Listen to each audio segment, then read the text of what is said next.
جسے پہنتے ہو، اور تم دریا میں کشتیوں کو دیکھتے ہو کہ پانی کو پھاڑتی چلی آتی ہیں تاکہ تم اس کے فضل سے معاش تلاش کرو اور تاکہ شکر کرو۔ وہی رات کو دن میں داخل کرتا اور وہی دن کو رات میں داخل کرتا ہے، اور اسی نے سورج اور چاند کو کام میں لگا دیا ہے، ہر ایک وقت مقرر تک چل رہا ہے۔ یہی اللہ تمہارا پروردگار ہے،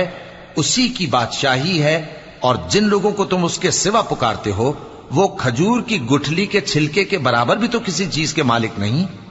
اگر تم ان جھوٹے معبودوں کو پکارو تو وہ تمہاری پکار نہ سنیں، اور اگر سن بھی لیں تو تمہاری بات کو قبول نہ کر سکیں، اور قیامت کے روز تمہارے شرک سے انکار کر دیں گے، اور ایک ہی باخبر کی طرح تم کو کوئی خبر نہیں دے گا۔ لوگو، تم سب اللہ کے محتاج ہو، اور اللہ ہی تو بے نیاز ہے، لائق حمد و ثنا ہے۔ اگر وہ چاہے تو تم کو نابود کر دے اور نئی مخلوق لے آئے،